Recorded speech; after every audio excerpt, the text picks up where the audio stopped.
سيدنا وحبيبنا ومولانا محمدا عبده ورسوله الذي أرسله بالحق بشيرا ونذيرا وداعيا إلى الله بإذنه وسراجا منيرا وقد قال الله تعالى في كلامه المجيد وفرقانه الحميد زبان খুলে পড়েন আউযু বিল্লাহি মিনাশ শাইতানির রাজীম বিসমিল্লাহির রহমানির রহিম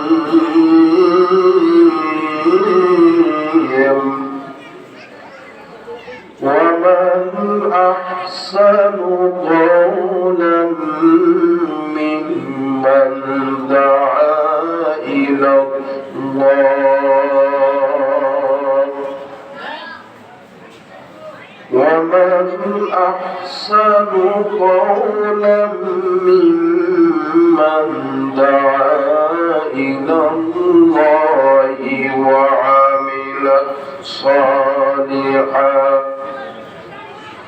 وعمل صالحا وقال إنني من المسلمين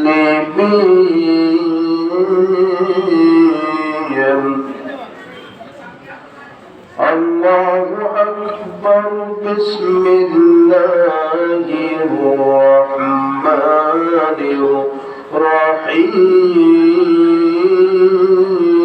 الرحيم إن الله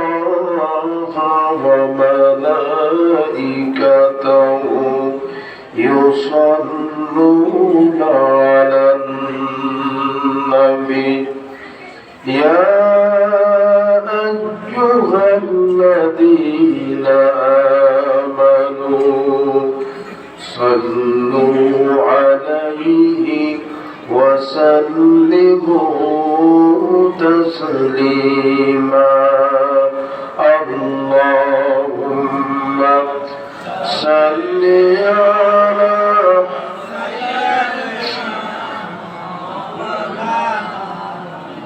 وعلى آل سيدنا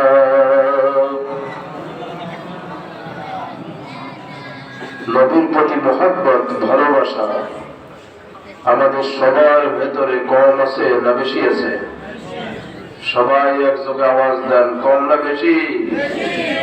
যদি বেশি থাকে জবান খুলে আকাশ বাতাস মুখরিত করে হৃদয়ের সবটুকু আবেগকে উজাড় করে দিয়ে মহব্বতের সাথে পড়ি আল্লাহুম্মা সাল্লি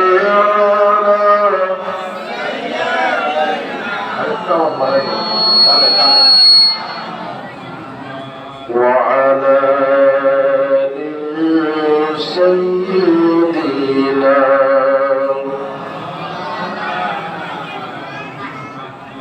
মনের মিনার তোর নিরবধি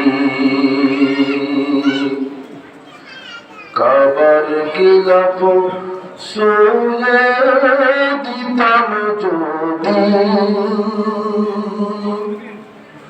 মনের মিনার তোর নিরবধি কাবার গিলাফ সোয়ে দিতাম যদি রওজা জিয়ারতের আশায় পিয়াসী অন্তর যেথায় আমার প্রিয় নবী ঘুমায় নিরন্তর যেথায় আমার প্রিয় নবী ঘুমায় নিরন্তর আল্লাহুম্মা সাল্লি আলা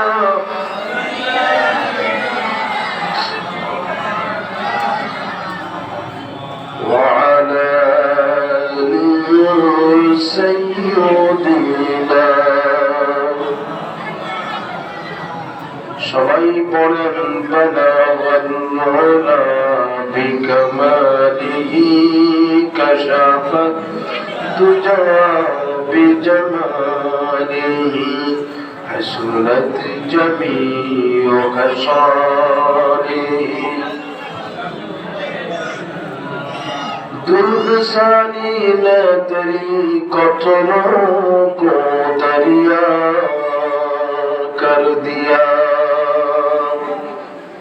दिल को रोशन कर दिया आँखों को बीना कर दिया बलागल उला बिकमालिही कशाफत तुझा बिजमालिही हसनत जमीउ खसालिही सल्लू বাংলাদেশের ঐতিহ্যবাহী জেলা নোয়াখালী রঘুনাথপুর হাসকির দোকান কবিরহাট আলামিন ইবতিদায়ী ও নুরানি মাদ্রাসার উদ্যোগে 13তম তাফসীর কোরআন মাহফিল 2025 আজকের এই ইমানি জলসানি জান্নাতি মজলিসের সমাজের সবচেয়ে দামি মানুষ, যেহেতু এই জায়গাটা হলো সবচেয়ে দামি আজকের জন্য, ঠিক কিনা জোরে কর। আমরা তো মনে করি এই জায়গা শুধু আজকে ময়দান, খালি ময়দান, মাঠ না, বিষয়টা এমন না।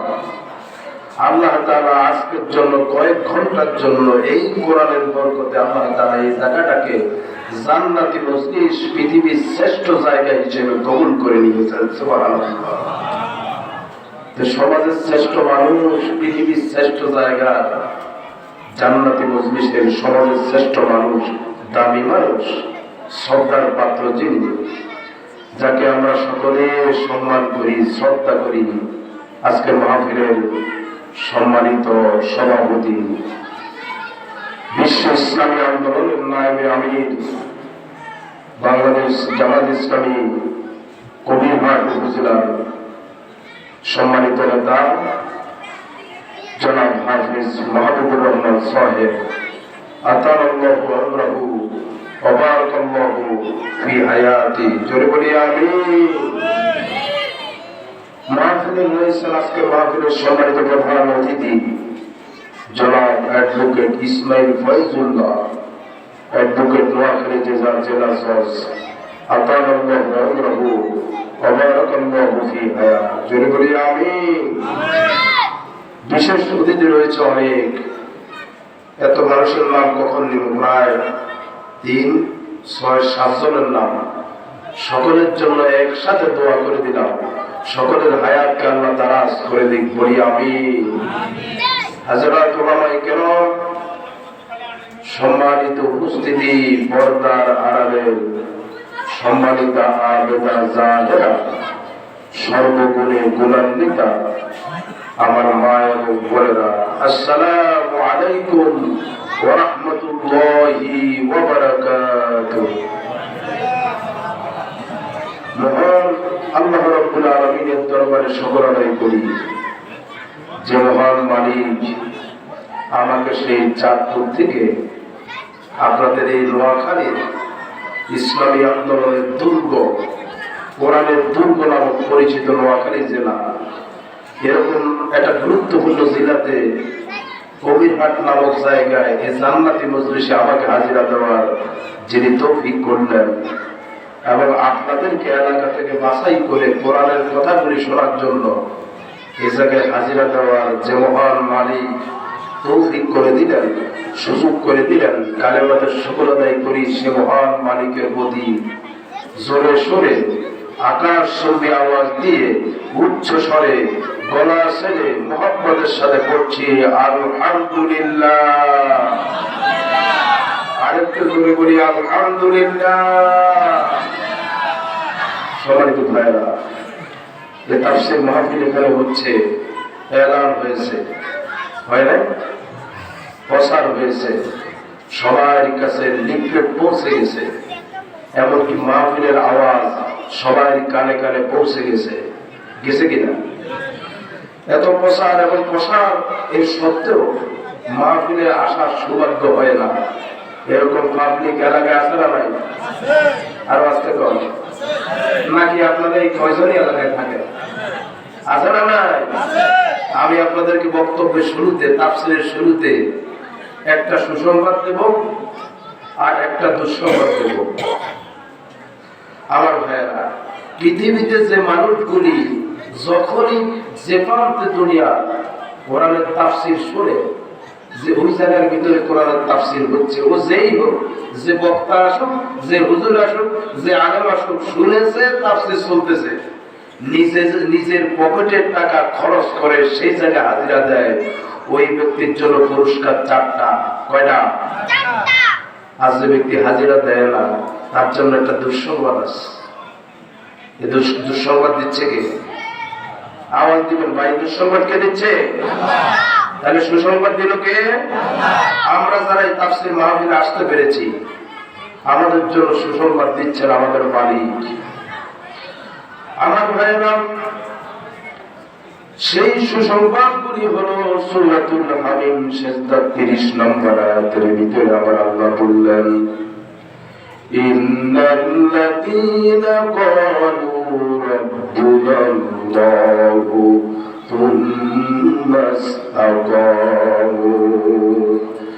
থুম্মা ইসতাকামু তাতানাজ্জালু আলাইহিমুল মালাইকা আল্লা তাখাফু ওয়া লা তাহজানু ওয়া আবশিরু বিল জান্নাহ وأبشروا بالجنة التي كنتم توعدون।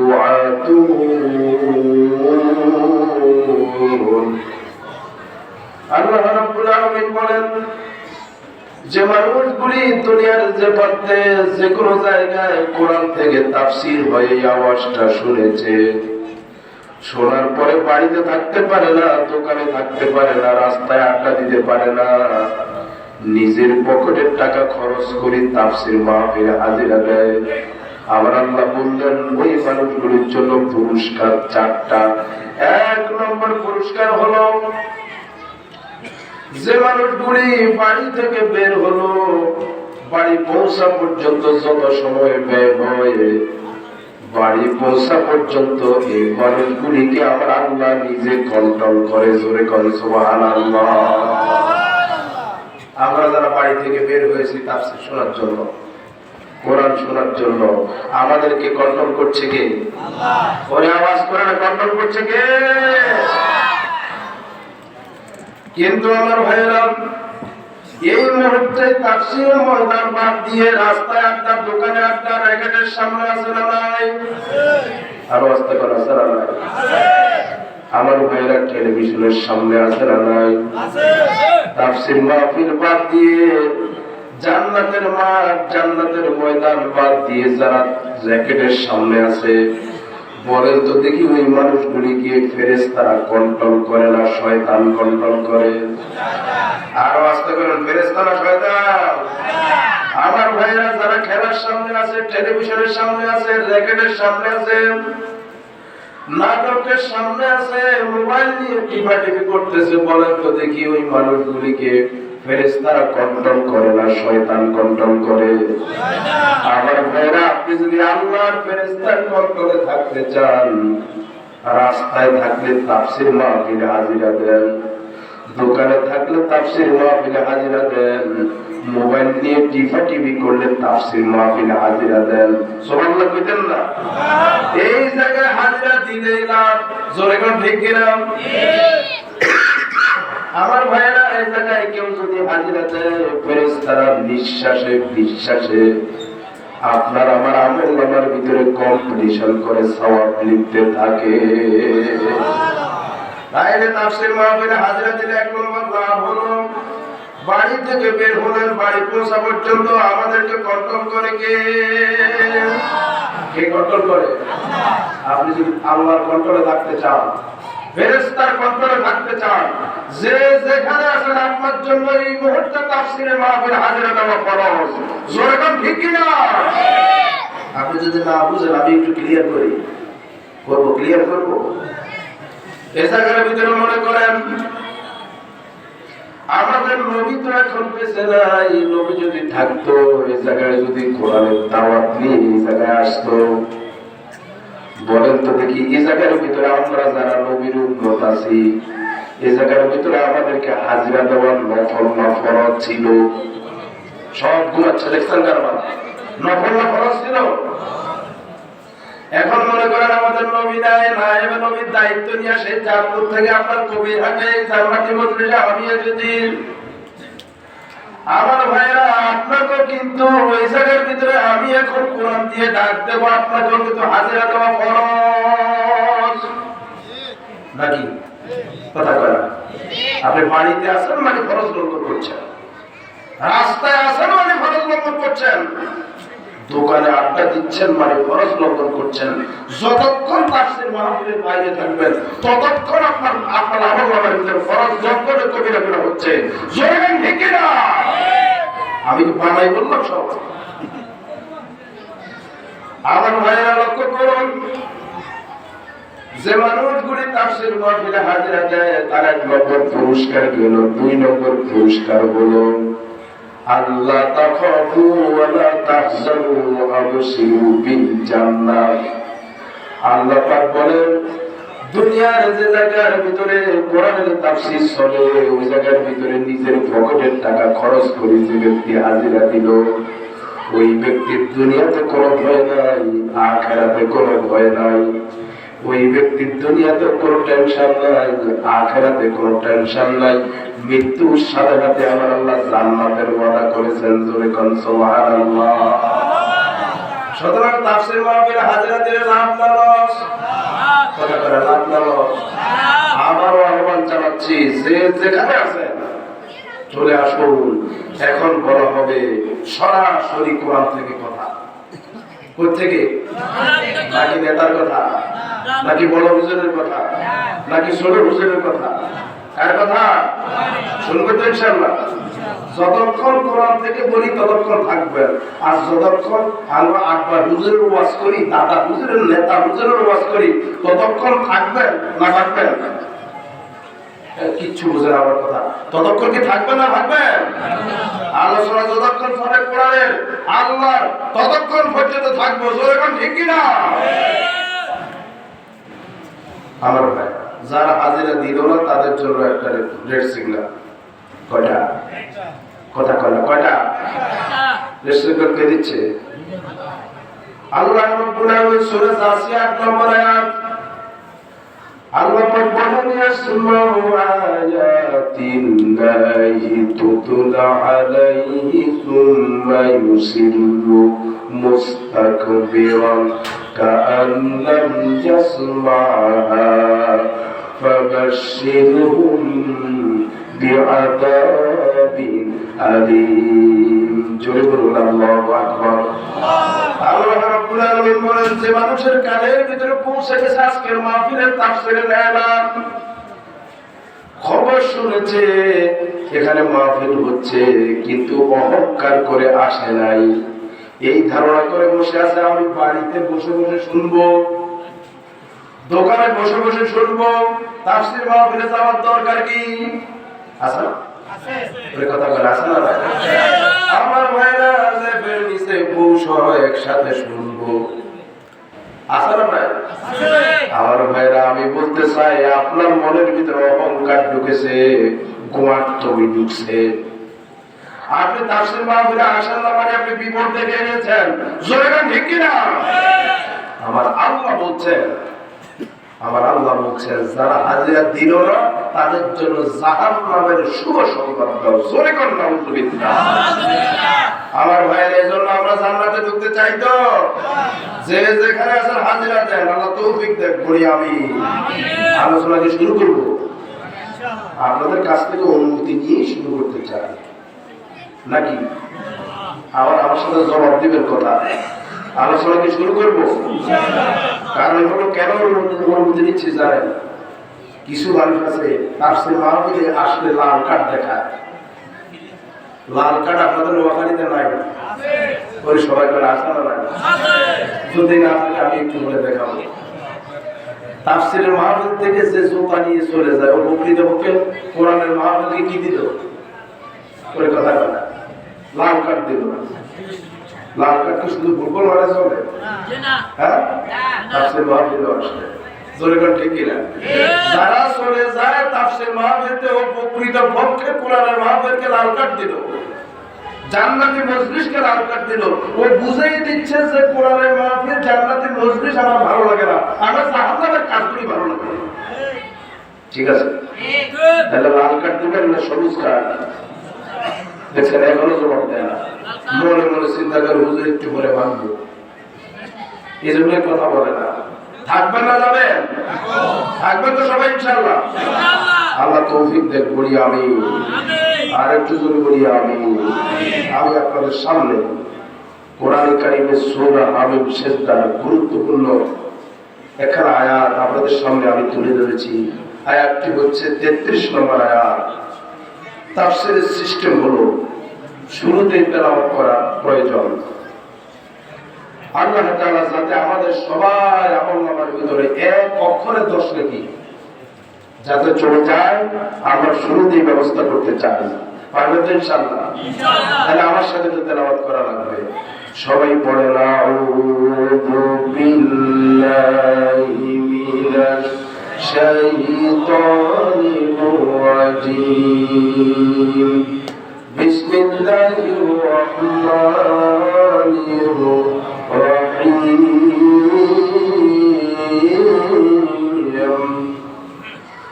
ومن أحسن قولا ممن دعا إلى الله وعمل صالحا وقال إنني من المسلمين।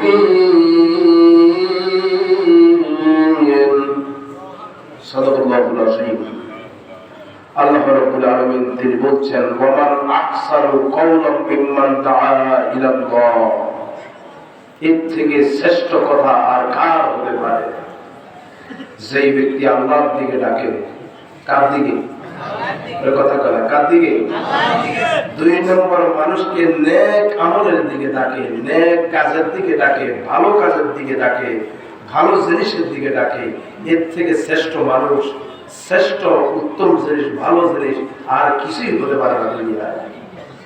3 নম্বর হলো ওয়াকালা ইন্নানি মিনাল মুসলিমিন, যে বলে আমি মুসলমান। মুসলমান আল্লাহর কাছে দাম আছে না নাই? আর আস্তে করে আছে না নাই? আলোচনার পয়েন্ট হবে 3টা। কয়টা? আমার ভাইরা লক্ষ্য করুন, তাহলে আয়াত দ্বারা বোঝা গেল আল্লাহর কাছে সবচাইতে প্রিয় হলো 3টা জিনিস। কয়টা জিনিস? 1 নম্বর হলো যে দুনিয়াতে যে মানুষগুলি তাই আল্লাহর কাজ করে, দুনিয়াতে যে মানুষগুলি কোরআনের খাদেম, যে মানুষগুলি আল্লাহর দ্বীনের কর্মী, আল্লাহর দ্বীনের খাদেম, আমার আল্লাহর ভাষায় হলো ওই মানুষগুলি আমার আল্লাহর কাছে সবচাইতে প্রিয়। আহসান ইসমে তাফসীরের সিগা সবচাইতে প্রিয়। সুবহানাল্লাহ বলবেন না? 2 নম্বর হলো আমার ভাইরা আল্লাহর কাছে সবচাইতে প্রিয় হলো যারা নাকি নেক আমলের দিকে ডাকে। 3 নম্বর যারা মুসলমান। এই 3 শ্রেণীর মানুষ হলো আল্লাহর কাছে কি? সবচাইতে প্রিয়। এবার বলেন তো আমাদের কাছেও কিন্তু একটা জিনিস প্রিয় আছে, আছে না ভাই? ওই কথা কয় না? আমার ভাইরা ওই প্রিয় জিনিসের কারণে আল্লাহকে ভুলে যায়, মাকে ভুলে যায়, বাবাকেও ভুলে যায়। কথা বুঝেন না? আমি আপনাদেরকে বলতে চাই ওই প্রিয় জিনিস হলো 5টা। কয়টা? শুনবেন কয়টা? 5টা।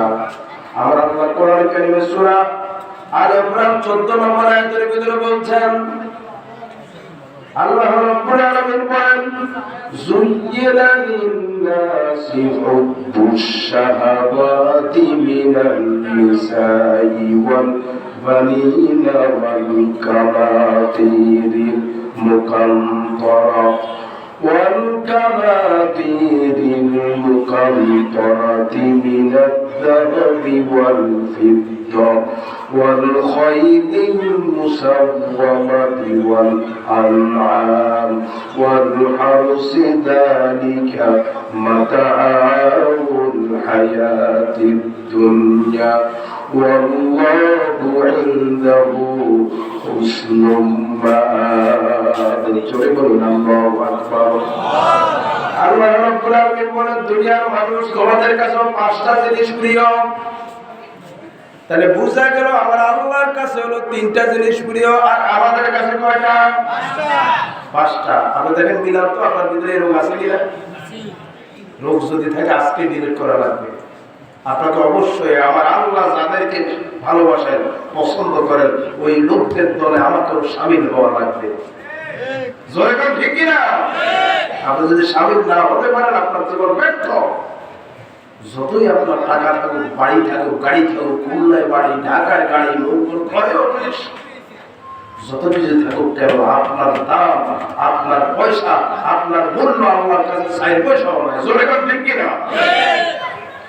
তাইলে পৃথিবীর মানুষের কাছে প্রিয় হলো কয়টা জিনিস? এই 5টা জিনিসের জন্য মাকে বলে, বাবাকে বলে, দিন বলে, ইসলাম বলে, এমনকি আল্লাহকে পর্যন্ত বলে যায়। জোরে কোন ঠিক কিনা? তার 1 নম্বর হলো আমার ভাইরা, হুব্বুশ শাহাওয়াতি মিনান নিসা, নারী। কি? নারী। আপনারা বলেন তো দেখি আমার ভাইরা, নারীর জন্য মাকে ভুলে যায়, বাবাকে ডিলেট করে, সংসার ডিলেট করে, বড় গাছের নিচে থাকে, বেড়া ভাঙা বেড়ার ঘরের ভিতরে থাকে। এরকম যুবক আছে না ভাই? আর রাস্তা কোন আছে না ভাই? কই তোমার লাগা জান দিয়া নামো, আমার মা ছাড়বো, বাবা ছাড়বো, সব তুমি আছো, সব আছো।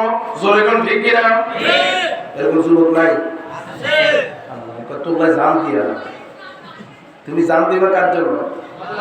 আর তোমার জন্য তো আল্লাহ বসে আছে, তোমার মালিক বসে আছে। বেটা আল্লাহর দিন কায়েমের জন্য জান দে বান্দে। তুই আল্লাহর দিনের জন্য একটা সেকেন্ড ব্যয় করিস না, কার পিছনে সময় ব্যয় করিস? মাকে সাদা তার কাছে সাদা, তার পিছনে সময় ব্যয় করিস। আমার ভাইরা নারীর জন্য মানুষ বাড়ি বানায়, ঘর বানায়। জোরে কোন ঠিক কিনা? আমার ভাইরা এরপরে দেখুন অনেকে আছে মা বাবার পরিচয় পর্যন্ত ভুলে যায়। নারী পাইলে মারে ছিল না, বাবারে ছিল না, এই পর্যন্ত মাকে নিয়ে রেখে আসলে ওল্ড পিপল সেন্টারে।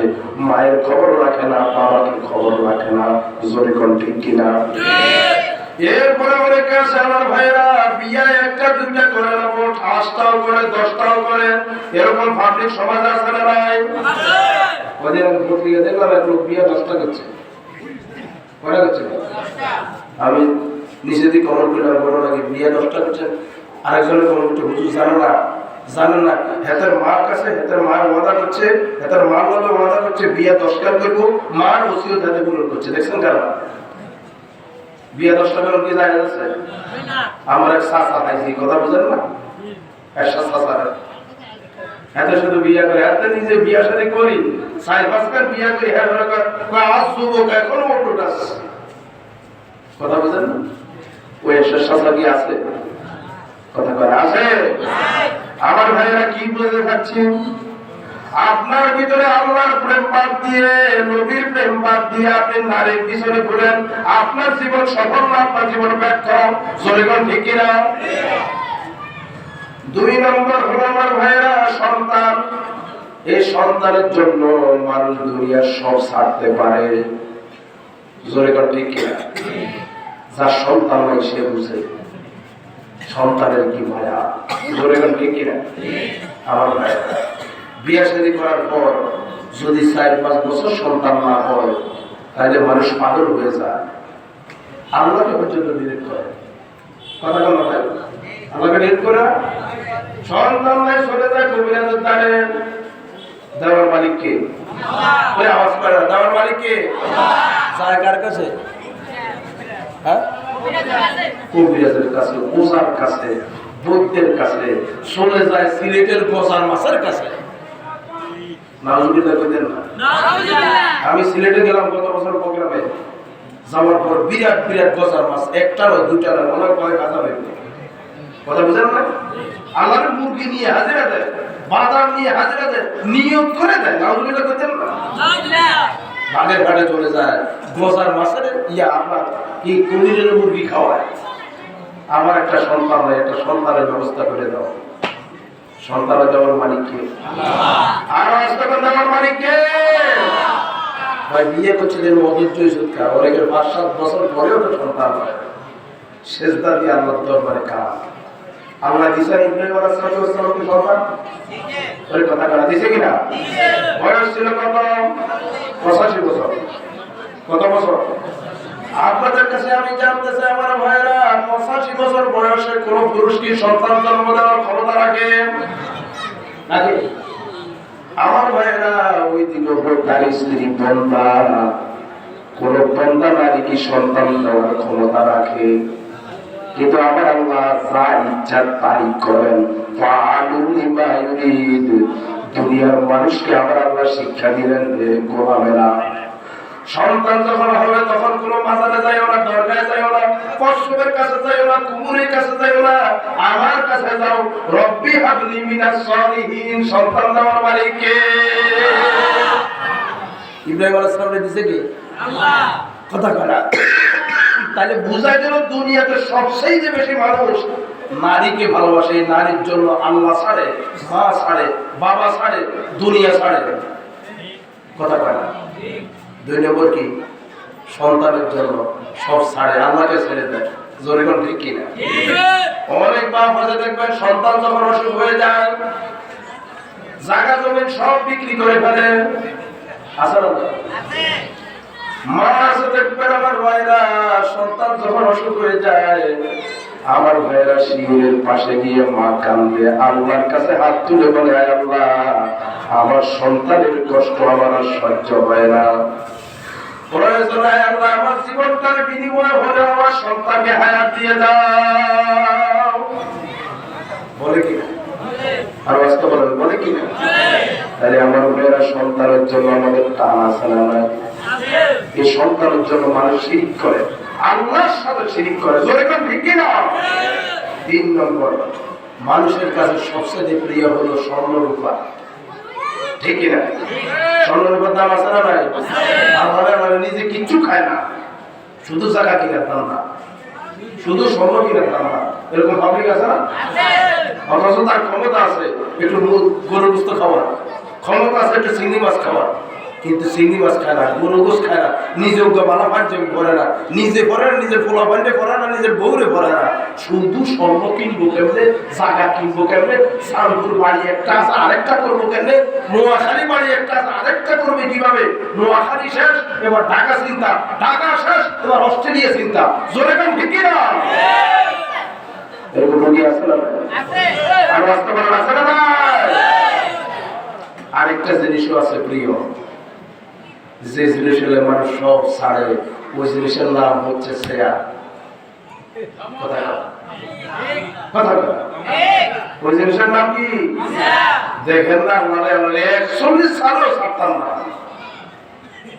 কথা কথা 41 সালও ছাড়তাম না। আরে বেটা, তোমরা চিন্তা করে 41 সালে ছাড়তি না, কিন্তু পরিকল্পনা কার কাছে? আর বাস্তবায়ন কার কাছে? আরে ভাই, তোমরা তো জানো না আল্লাহর দ্বীনের কর্মীরা সফল হয়েছে। জনগণ ঠিক কিনা? আমার ভাই এত শেয়ার করে না, শেয়ার করে না। আমি যদি শেয়ারের ভিতরে আসি সর্বোচ্চ 1 ঘন্টা, এরপরে আমাকে নামা লাগবো। আমি যদি বলি 51 সাল পর্যন্ত এটা থাইকা, আমার কথা নাকি ভুল না সঠিক? আমার ভাইরা, তাহলে আপনাদেরকে আমি কি বলতে চাচ্ছি, আমার আল্লাহর কাছে তিনটে জিনিস প্রিয়, আর আমরা যারা মানুষ আছি আমার কাছে আমাদের কাছে প্রিয় হলো পাঁচটা। জোরে কোন কয়টা? এখন আমার আল্লাহর কাছে প্রিয় জিনিস হলো তিনটা। আমি যদি আল্লাহর গোলাম হই, ওই জান্নাত পেতে চাই, অবশ্যই ওই পাঁচটা রোগ যদি আমার ভিতরে থাকে, ওই পাঁচটা রোগ আমার ভিতর থেকে ডিলিট করে আমার আল্লাহর প্রিয় জিনিসগুলির প্রতি ধাবিত হওয়ার দরকার আছে না?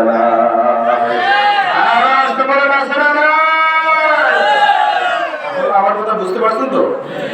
একটা না ফজল ভাই, কি করি প্রতিদিন কথা বলা লাগে, গলাটা বসে গেছে। কথা বুঝতেছেন নাকি? সমস্যা হচ্ছে না তো? আমার ভাইয়েরা লক্ষ্য করো, তাহলে আমার আল্লাহর কাছে প্রিয় জিনিস কারা? প্রিয় জিনিস কি? আপনি যদি আল্লাহর কাছে প্রিয় হতে চান, অবশ্যই দলের ভিতরে শামিল হওয়া লাগবে। কথা বুঝেন না? তাহলে আল্লাহর কাছে প্রিয় কি? আমার আল্লাহ বলছেন, ওয়া মান আহসানু কাওলান মিম্মান দাআ ইলাল্লাহ। জোরে বলুন আল্লাহু আকবার। আল্লাহর কাছে সবচেয়ে প্রিয় হলো যারা দুনিয়াতে দাঈ ইলাল্লাহর কাজ করে। সুবহানাল্লাহ বলতেন না? দুনিয়াতে যারা কাজ করে, কার কাজ করে? দাঈ ইলাল্লাহর কাজ করে। আল্লাহর কাজ দুনিয়াতে যারা করে তারা হলো সবচেয়ে প্রিয়। বুঝলেন না? আমার ভাইরা, আমার আল্লাহর কাছে সবচেয়ে প্রিয় হলো এই ব্যক্তিরা। আর দুনিয়ার ভিতরে সবচেয়ে দামি মানুষ হলো নবীরা। নবীরা দুনিয়াতে এসে এই কাজটা করেছেন সর্বপ্রথম। ঠিক আছে কথা? নবীরা এই কাজটা সর্বপ্রথম করেছেন, যার কারণে নবীরা হচ্ছে আল্লাহর কাছে সবচেয়ে প্রিয়। নবীদের থেকে প্রিয় আল্লাহর কাছে কেউ আছে? তাহলে নবীরা প্রিয় হয়েছেন কেন? দাঈ আল্লাহর কাজ করার কারণে, কোরআনের কর্মী হওয়ার কারণে, দ্বীনের দায়ী হওয়ার কারণে। ঠিক না? কোরআনে কারিমে সূরা 59 নম্বর আয়াতের ভিতরে আমার আল্লাহ বললেন, লাকাদ আরসালনা নূহান ইলা কওমিহি فقال يا قوم اعبدوا الله ما لكم إله غيره। আল্লাহ রাব্বুল আলামিন বলেন, নূহ আলাইহিস সালাতু ওয়াস সালাম তার জাতির কাছে গেল। নূহ আলাইহিস সালাতু ওয়াস সালাম তার জাতিকে বলল, হে আমার কওম, ইবাদত করো কার? আর ওয়াস্তে বলেন কার? আমার ভাইরা, আল্লাহর ইবাদত ছাড়া দুনিয়ার কোন মতবাদ মানা যাবে না। ইহুদি খ্রিস্টানের আমার ভাইরা নিয়ম নীতি মানা যাবে না, মানুষের নিয়ম নীতি মানা যাবে না, তরিকা মানা যাবে না। মানতে হবে কার তরিকা? আর ওয়াস্তে বলেন কার তরিকা? এই দাওয়াতটা দিয়েছেন পৃথিবীর সব নবীরা। বুঝলেন না? ওয়াজতানিবুত তাগুত। তাগুত মানে কি? তাগুত মানে হলো মানুষের তৈরি করা যত নিয়ম নীতি আছে সবকিছু হচ্ছে তাগুত। জোরে বলেন ঠিক না? আর আল্লাহর যত নিয়ম নীতি আছে, আল্লাহর নিয়ম হচ্ছে কোরআন। আল্লাহর নিয়ম কি? কোরআন। ওই আস্তাকার আল্লাহর নিয়ম কি? আর কোরআন বাদ দিয়ে যত নিয়ম কানুন আছে সব তাগুত। জোরে বলেন ঠিক না? আল্লাহর কথা মানলে এটার নাম হচ্ছে ইবাদত। জোরে বলেন ঠিক না? আমার ভাইরা লক্ষ্য করুন, সব নবীরা এই দাওয়াত দিয়েছেন। এমনকি এই দাওয়াত দিতে গিয়া কি বলতেছি খেয়াল করেন, এই দাওয়াত দিতে গিয়ে আমার ভাইরা নবীরা বিপদে পড়েছেন, নবীরা কষ্ট করেছেন, নবীরা জেল কেটেছেন, আগুনের ভিতরে পুড়িয়েছেন। কথা কথা হযরত ইব্রাহিম আলাইহিস সালামের দাওয়াত দিয়েছিলেন, দায়ীরা দাওয়াত দিয়েছেন, কোরআনের দাওয়াত দিয়েছেন, ইসলামের দাওয়াত দিয়েছেন। কারণ হলো যারা ইসলামের দাওয়াত দেন, দায়ীরা কাজ করেন, ওরা আল্লাহর কাছে সবচাইতে প্রিয়।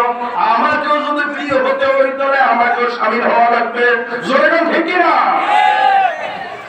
পৃথিবীতে যত নবী এ দাওয়াত দিয়েছেন, সব নবীরা বিপদে পড়েছেন। হযরত ইব্রাহিম আলাইহিস সালাম বিপদে পড়েছেন, পড়েন না?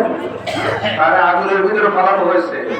আমার ভাইরা, এমনকি ওই সবক নিয়ে তার বাপ পর্যন্ত নমরুদের সাথে সহযোগিতা করে তারা সবকের ভিতরে নিক্ষেপ করেছিল। জোরে কোন ঠিক কিনা? আজ আমাদের সমাজে আমার ভাইরা যারা আল্লাহর দ্বীনের কর্মী, কোরআনের কর্মী, দেখা যায় কোরআনের প্রচার করার কারণে আপনার মা বাবা আপনার বিরুদ্ধে যেতে পারে, আপনার মা আপনার বিরুদ্ধে যেতে পারে, দুনিয়া আপনার বিরুদ্ধে যেতে পারে। আমার আল্লাহ আছে, সব আছে, আল্লাহ নাই কিচ্ছু নাই। কোরআন প্রচার থেকে, দ্বীনের কাছ থেকে, কোরআনের কর্মী থেকে আমাকে এক সুরও কেউ সরানোর ক্ষমতা নাই। জোরে কোন ঠিক কিনা? কারণ আমার আল্লাহ এই দলকে ভালোবাসে, আমি এই দলকে ভালোবাসা লাগবে। জোরে কোন ঠিক কিনা? কথা কি ঠিক আছে? বুঝাইতেছে? ইব্রাহিম আলাইহিস সালাম তিনি কি আগুনের মধ্যে পড়ে সরে গেছেন? তিন থেকে সরে গেছেন? এবার দেখো হযরত ইউনূস আলাইহিস সালাম পানির ভিতরে পড়ছিল, সাগরের ভিতরে মাছের পেটের ভিতরে চলে গিয়েছিল। সেখান থেকে আসার পরে মাছের পেট থেকে বাঁচানোর উপরে আসার পরে তিনি কি দিন থেকে সরে গেছেন? ওই কথা কারা সরে গেছে? আমাদের নবীর প্রতি অত্যাচারিত হয়েছে, অত্যাচার করে পৃথিবীতে যে যত আল্লাহর কাছে প্রিয়, দুনিয়াতে তার তত বেশি কষ্ট হয়েছে। এটা হলো স্বতঃসিদ্ধ কথা। দুনিয়ার ভিতরে যে যত আরামে থাকে, এসির নিচে থাকে, ৫, ৭০, ৮০ স্তবকলা তোষকের উপরে শোয়, বুঝেন না? তার তত বিপদ। কথা বুঝেন না? যে দুনিয়াতে বেশি কষ্ট করে আমার ভাইয়েরা, তাকে বুঝতে হবে আল্লাহ পরীক্ষা করতেছে। কি করতেছে? নবীদেরকে দেখেন না, আগে নবীর কিছু আসিল না, কিচ্ছু ছিল না। আমার ভাইয়েরা নবীদের কষ্ট দিছে না? দিছে কিনা? কি কষ্ট দিছে আমার ভাইয়েরা? জেলখানায় ছিল ৩ বছর, ৩.৫ বছর শিয়াবে আবু তালেবের ভিতরে। আর আমাদের দেশের মধ্যে হুজুররা জেলখানায় গেলে কয় হাতে দোষ আছে, দোষ না থাকি জেলে যায়। ওই কথা বলে আমি আপনাদেরকে জানতে চাই, আগে নবী কি কোনো দোষ ছিল? কথা বলে দোষ ছিল? আমার ভাইরা হযরত ইমাম আবু হানিফা দোষ ছিল? ইমাম শাফিঈ দোষ ছিল? ইমাম আবু হানিফার দোষ ছিল? ইমাম মালিকের দোষ ছিল? ইমাম বুখারীর দোষ ছিল? এরা সবাই জেল খেটেছে। জোরে কথা ঠিক কিনা? আমার নবী জেল খাটছে। আমার ভাইরা বুঝা গেল আমার ভাইরা, কোরআনের জন্য, ইসলামের জন্য জেল খাটা দরকার হলে হতে পারে। জোরে কথা ঠিক কিনা? শুধু জেল নয়, ইসলামের জন্য, আল্লাহর জন্য, কোরআনের বিজয়ের জন্য, ইসলামের বিজয়ের জন্য একটা স্বাধীনতা এনেছেন ৫ই আগস্ট, বিনিময়ে আরেকটা স্বাধীনতা আমার লাগবে প্রয়োজনে। জোরে কোন ঠিক কিনা? যদি ডাক আসে আমার ভাইরা আল্লাহর দ্বীন কায়েমের জন্য, যদি ডাক আসে আমার ভাইরা, রক্ত দেওয়া যদি লাগে রক্ত দেব, যদি দান দেওয়া লাগে দেব, যদি দুনিয়া ছাড়া লাগে ছাড়বো, তারপরে আল্লাহর দ্বীন কায়েম করে ছাড়বো দুনিয়ায়। কারা কারা রাজি আছেন? দুহাত তুলে আমার আল্লাহর দেখা। তাকবীর, নারে তাকবীর, আল্লাহু আকবার। আল কোরআনের আলো, ঘরে ঘরে আলো, আল হাদিসের আলো, ঘরে ঘরে আলো, কোরআন সুন্নাহর আলো, ঘরে ঘরে আলো। নারে তাকবীর। আল্লাহ আমাদের হাতগুলি কবুল করুন, আমিন। কারণ হলো কি জানেন, যারা দ্বীনের কর্মী, কোরআনের কর্মী, ওদেরকে ভালোবাসে কে? আল্লাহ। আস্তে করে ভালোবাসে কে? না আপনার নেতা যারে ভালোবাসে তার পক্ষে আপনি থাকবেন, আপনার হুজুর যারে ভালোবাসে তার পক্ষে আপনি থাকবেন, আপনার চেয়ারম্যান যারে ভালোবাসে তার পক্ষে থাকবেন। আমার ভাইরা, আমার মালিক যারে ভালোবাসে আমি তার সাথে থাকবো। প্রয়োজনে টাকা দেবো, প্রয়োজনে বাড়ি দেবো, আমার ভাইরা প্রয়োজনে দুনিয়ার সবকিছু দিয়ে দেবো তার জন্য। জোরে গান ঠিক না? আল্লাহ আমাদের তৌফিক দেন, বলি আমি। আমার ভাইরা, তাহলে আমি বলতেছিলাম কি, দুনিয়াতে যারা কোরআনের এই দায়ীর কাজ করেছে এরা সবাই দুনিয়াতে কষ্ট করেছে, ঠিক কিনা? আমার ভাইয়েরা, আমাদের বাংলাদেশে এরকম যারা কোরআনের দায়ী আছে আমার ভাইয়েরা, কোরআনের কর্মী আছে আমার ভাইয়েরা, ইসলামী আন্দোলনের কর্মী আছে, তাদের উপরে ইস্তেমিরুল্লাহ ছিল কি ছিল না? আর বাস্তব বলে ছিল কি ছিল না? মিজানুর রহমান আজহারি দেখেন না, এখন লোক লাখ লাখ হচ্ছে। বাংলাদেশে একজন দায়ী দেখাচ্ছে আমার সাইদির পরে যে ওই দায়ীটাকে মানুষ লাখ লাখ লোক হাজিরা দেয়। একজন দায়ী দেখেন তো?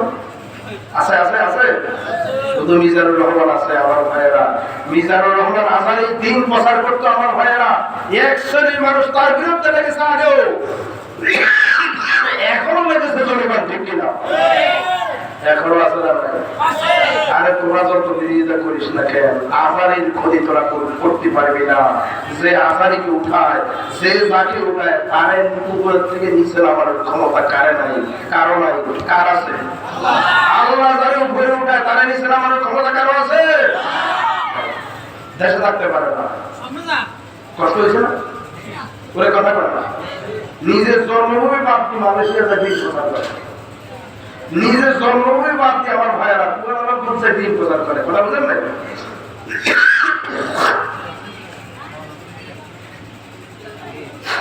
নিজের জন্মভূমি বাদ দিয়ে আমার ভাইয়েরা আমেরিকাতে দিন প্রচার করে। কথা বুঝেন না? আমার ভাইয়েরা মুফতি আমির হামজাকে 3 বছরের বেশি তাকে জেলে দেওয়া হয়েছে। বুঝেন না? এমন কয়েকজন তারে খাওয়ানো হয়েছে, এখন সে পাগলের মতো কথা বলে। জোরেগণ ঠিক কিনা? আমার ভাইয়েরা কথা কি বুঝতেছেন? আমার ভাইয়েরা আল্লামা মামুনুল হককে জেলে দেওয়া হয়েছে। জোরেগণ ঠিক কিনা? সর্বশেষ আমার ভাইয়েরা কোরআনের প্রচার করার কারণে আল্লামা সাঈদী জেল খেটেছেন 10 বছরের বেশি। জোরেগণ ঠিক কিনা? আমার ভাইয়েরা আল্লামা সাঈদীকে দুনিয়া থেকে বিদায় করা হয়েছে এই কোরআনের কর্মীর কাজ করার কারণে। জোরেগণ ঠিক কিনা? আমার ভাইয়েরা আল্লামা সাঈদীকে বিদায় করার এর প্রতিশোধ আমরা নিতে চাই। সেই প্রতিশোধ এমনি নয়, সেই প্রতিশোধ হচ্ছে আল্লামা সাঈদীর রেখে যাওয়া স্বপ্নগুলি আমরা 100% বাস্তবায়ন করতে চাই। জোরেগণ ঠিক কিনা? তার স্বপ্ন ছিল বাংলার আকাশের নিচে জমিনের উপরে কোরআনের রাজ দিয়া বাংলার জমিন চলা, সংসদ চলা, সেক্রেটারিয়েট চলা, স্কুল চলা, ইউনিভার্সিটি চলা, অফিস চলা, আদালত চলা। জোরেগণ ঠিক কিনা? আমরা বাংলার জমিনে আমাদের নেতা আল্লামা সাঈদীর এই স্বপ্নগুলি আমরা বাস্তবায়ন করতে পারবো কি পারবো না? কারা কারা পারবো? নোয়াখালীবাসী আবারও হাত তুলে আবার আল্লাহরে দেখায়।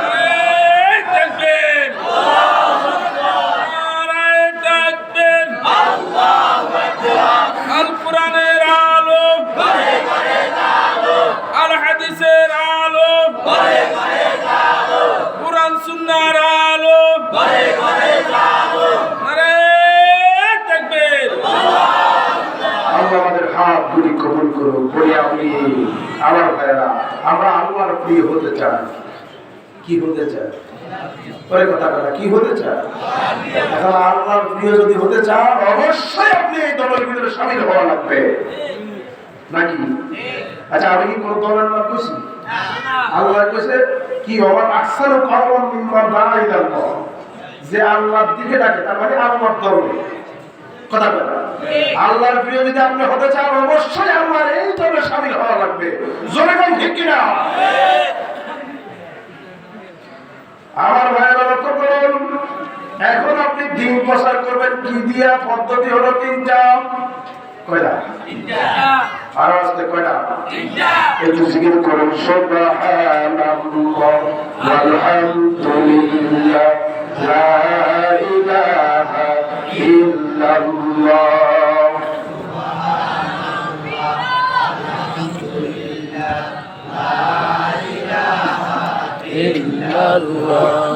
সুবহানাল্লাহ ওয়ালহামদুলিল্লাহ লা ইলাহা ইল্লাল্লাহ, লা ইলাহা ইল্লাল্লাহ মুহাম্মাদুর রাসূলুল্লাহ। জোরে বল সাল্লাল্লাহু আলাইহি ওয়াসাল্লাম। ওয়াজ কি আর চলবে না চলে যাবেন? চলবে চলবে উঠা যাবে না। ঠিক আছে ভাই? কোরআনে কারিমে শোনার আদব হলো 2টা। কয়টা? এই যে আলোচনা করতেছি, আমার বাবার আলোচনা করি কার ওয়াজ? তাহলে আল্লাহর ওয়াজ শোনার আদব কয়টা? 2টা। ফাসতামিউ ওয়া আনসিতু, কান দিয়ে শোনা, চুপ থাকা। পারবেন তো ইনশাআল্লাহ? যাতে কথা কয় হাতে কবিরা গুনাহ করলো, এই আয়াতের বিরুদ্ধে অবস্থান করলো। জোরে কোন ঠিক কিনা? আমার ভাইরা আছে যে চুপ থাকে না, আওয়াজ করে, যে কান দিয়ে শুনে না, সে আল্লাহর এই আয়াতের বিরুদ্ধে অবস্থান করলো। জোরে কোন ঠিক কিনা? থাকতে পারবেন তো ইনশাআল্লাহ? আল্লাহ তৌফিক দেন। বলি আমিন। তাইলে আল্লাহর দ্বীনের প্রচার করতে হলে, কোরআনের কর্মী হতে হলে গুণ অর্জন করতে হবে কয়টা? তিনটা। এক নম্বর হলো হিকমত। এক নম্বর কি?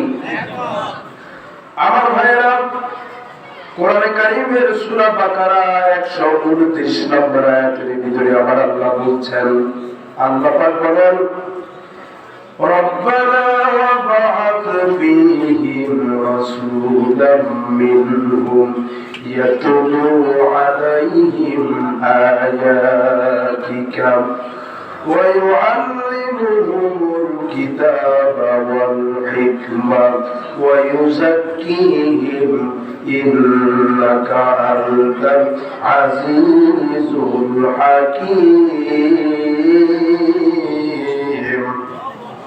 আল্লাহ রাব্বুল আলামিন বলেন দাওয়াতের পদ্ধতি হলো তিনটা, নবীজি নিছেন। এক নম্বর হলো হিকমত। এক নম্বর কি? হিকমত। আমার ভাইরা, হিকমত আবার 4 প্রকার। কয় প্রকার? 4 প্রকার। নবীজি দাওয়াত দিবেন হিকমত। কোন হিকমত? আমরা তো মনে করি হিকমত মানে হলো সুবিধা মতো কথা বলা, বুঝলেন না? এক ওয়াজে গেছে একরকম ভাবে কথা বলা, আগে খবর নাই, খবর নিয়ে আমার ভাইরা তাল বুঝে দোষ মারে, এরকম আছে না নাই?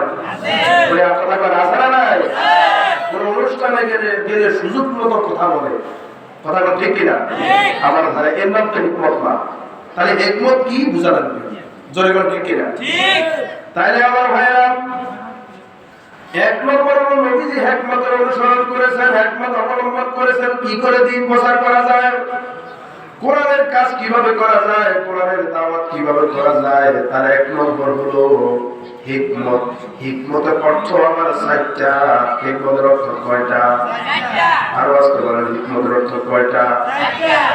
এক নম্বর হলো হিকমতের অর্থ হলো বুদ্ধি। এক নম্বর কি? বুদ্ধি। আরো আসতে বলেন, এক নম্বর কি? বুদ্ধি। কোরআনে কারীমের সূরা লোকমান আল্লাহ রাব্বুল আলামিন বলেন 12 নম্বর আয়াতের ভিতরে বলেন, ওয়ালাকাদ আতাইনা লুকমানাল হিকমাতা আনিশকুর লিল্লাহ ওয়া মান ইয়াশকুর ফাইন্নামা ইয়াশকুরু লিনাফসিহি ওয়া মান কাফারা ফাইন্নাল্লাহা গানিয়্যুন হামিদ। চলে বলুন আল্লাহু আকবার। এক নম্বর হিকমত কি? হিকমতের অর্থ কি? বুদ্ধি। কথা কয়, এক নম্বর হিকমতের অর্থ কি? এই বুদ্ধি যার আছে সমাজে তার দাম আছে, বুঝেন কথা? বুদ্ধি যার আছে তার সমাজে কি আছে? দাম আছে। এই বুদ্ধির কারণে আমার আল্লাহ হযরত লোকমানের নামটা কোরআনে দিয়ে লোকমানকে চিরন্তন করে দিয়েছেন। আপনি দেখেন আমার ভাইয়েরা, বুদ্ধি করে দিন প্রচার করা লাগবে। বুদ্ধি যার আছে তার দাম আছে। পৃথিবীতে কত নবী আছে, ওই নবীদের নাম কিন্তু কোরআনে আল্লাহ সেট করে নাই। মাত্র 25 জন নবীর নাম আছে কোরআনে। কিন্তু হযরত লোকমান আলাইহিস সালাম তিনি কোন নবী না, কিছু কাজ করেছেন যে কাজগুলির কারণে আমার আল্লাহ ওই কাজগুলি খুব পছন্দ করেছেন, যার কারণে লোকমানকে কোরআন শরীফে দিয়ে আল্লাহ লোকমানের সম্মানকে চিরন্তন করে দিয়েছে। আমাদের সমাজেও লেখাপড়া না থাকলেও যার বুদ্ধি আছে তার দাম আছে না নাই? বলে কথা বলে, তার দাম আছে না নাই? যার বুদ্ধি আছে সমাজে তার বড় শেয়ার আছে না নাই? বলে কথা বলে, আছে না নাই? যার বুদ্ধি নেই তার কি শেয়ার আছে? হ্যাঁ, শেয়ার আছে। দেখবেন যে গ্রাম এলাকার ভিতরে দেখবেন যে কথা জানে, বুদ্ধি খাড়াইয়া বক্তব্য দিতে পারে, বুদ্ধি খাড়াইয়া কাজ করতে পারে। সে যদি মূর্খ হয়, মনে করেন তার বড় শেয়ার নাই? আমার ভাই, এক কারণে সমাজের দাম পাওয়া যায়, সেটা হলো বুদ্ধির কারণে। যেমন আল্লাহ দাম দিয়েছে, কথা বুঝেন না? 2 নম্বর কারণ আমার ভাইরা, লেখাপড়া জানলেও কি পাওয়া যায়? দাম পাওয়া যায়। আর কিছু না, লেখাপড়া আছে। কি আছে? লেখাপড়া আছে আর টাকা আছে, কথা বুঝেন না? টাকা নাই আপনার মূল্য নেই, টাকা আছে, কি আছে? আমার আল্লাহ বলছেন, হে দুনিয়ার মানুষেরা, বুদ্ধি খাটাও, আমার দিন প্রচার করিবা, বুদ্ধি খাটাও, জ্ঞান খাটাইবা। বিষয়টা এমন না সুযোগ সুবিধা মতো বলবা, বিষয়টা এমন না আল্লাহর কথা বলা লাগবে, সোজা ডাইরেক্ট এবং সোজা ডাইরেক্ট। জোরে করে ঠিক কিনা? পারবো তো ইনশাআল্লাহ? কোথাও গেলে যদি কোরআনের কথা কোরআনের দাওয়াত দিতে বলে কি ভয় পাইবেন? ওই কথাটা ভয় পাইবেন? আগে তো ভয় পাইতেন না? ইসলামের দাওয়াত দিতে ভয় পেতেন না? আল্লাহ কোরআন দিয়ে তারা আমার ভয় করে, কোরআন দিয়ে আবার কোন বিপদ হয়ে যায়। জোরে কোন ঠিক কিনা? যার ভিতরে আমার ভাইরা পার্সোনালিটি তৈরি হয়, ব্যক্তিত্ব তৈরি হয়, যে আমার আল্লাহ যাকে ভালোবাসে আমার জীবনের সবকিছু দিয়ে হলো আমি তাকে ভালোবাসবো। আমার আল্লাহ কাকে ভালোবাসে? যারা কোরআনের কর্মী তাদেরকে, বুঝতেছেন না? যারা কোরআনের কর্মী তাদেরকে ভালোবাসে কে? আমাকেও সেই কাজ করা লাগবে। যদি টাকা দেওয়া লাগে দেব, যদি রক্ত দেওয়া লাগে দেব, যদি জীবন দেওয়া লাগে দেব, যদি জেল খাওয়া লাগে জেল খাবো। জোরে ঠিক কিনা? এরকম হচ্ছে ইমান। এরকম কি আল্লাহ আল্লাহ তো এটাই চায়। আমার ভাইরা লক্ষ্য করুন কারণ লাগান, তাহলে এক নম্বর হলো দুনিয়াতে আল্লাহর কাছে সবচাইতে প্রিয় মানুষ হলো যারা নাকি কোরআনের কর্মী, তাই আল্লাহর কাজ করে সমাজে দেশে। দুই নম্বর আল্লাহর কাছে সবচাইতে প্রিয় ব্যক্তি হলো ওই ব্যক্তি যে ব্যক্তি মানুষদেরকে নেক আমলের দিকে ডাকে, ভালো কাজের দিকে ডাকে। ওই ব্যক্তি আমার আল্লাহর কাছে সবচাইতে দামি। জোরে কোন সুবহানাল্লাহ। ওই ব্যক্তি আমার আল্লাহর কাছে কি? আমার ভাইরা এটা জিকির করো সুবহানাল্লাহ, মহব্বতের সাথে জিকির করো সুবহানাল্লাহ। আলহামদুলিল্লাহ, লা ইলাহা ইল্লাল্লাহ। কেউ যাবেন না, একজনও যাবেন না, জিকির করতে থাকেন সুবহানাল্লাহ। আলহামদুলিল্লাহ, লা ইলাহা ইল্লাল্লাহ। সুবহানাল্লাহ, আলহামদুলিল্লাহ, লা ইলাহা ইল্লাল্লাহ। সুবহানাল্লাহ, আলহামদুলিল্লাহ, লা ইলাহা ইল্লাল্লাহ।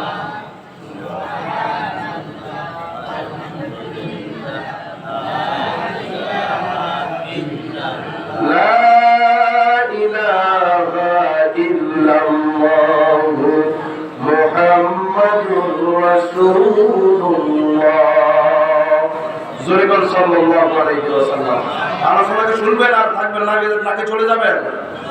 থাকবেন তো ইনশাআল্লাহ। এবার দুই নম্বর দুনিয়াতে যারা নেক আমল করে এদেরকে ভালোবাসে কে? আল্লাহ। ভালোবাসে কে? আল্লাহ। এই মানুষগুলি হলো আল্লাহর কাছে সবচেয়ে প্রিয়। সুবহানাল্লাহ বলবেন না? সুবহানাল্লাহ। তাহলে আমরা নেক আমল করার দরকার আছে না নাই? কম না বেশি? বেশি। আর আস্তে বলেন কম না বেশি? বেশি। আমার ভাইরা লক্ষ্য করে আমার আল্লাহ বলছেন সূরা কাহাফ, দুনিয়াতে যে মানুষগুলি নেক আমল করে বানালে আমার আল্লাহ বললেন তার জন্য ছোট জান্নাত না বড় জান্নাত রাখছি।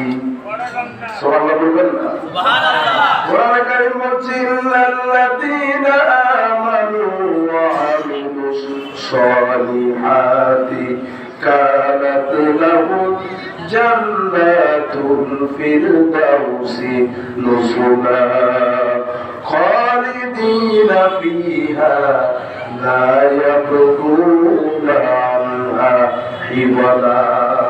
চলে বলুন আল্লাহু আকবার। আল্লাহ রাব্বুল আলামিন তিনি বলছেন নিশ্চয়ই যারা ঈমান এনেছে নেক আমল করেছে ওদেরকে ছোট জান্নাত না আমি বড় জান্নাতে প্রবেশ করাবো। এই জন্য আমার ভাইরা বেশি করে নেক কাজ সমাজে করার দরকার আছে না নাই? আমার ভাইরা রাস্তা ভাঙিয়ে দিয়েছে, রাস্তা তৈরি করে দিলে এটাও নেক কাজ।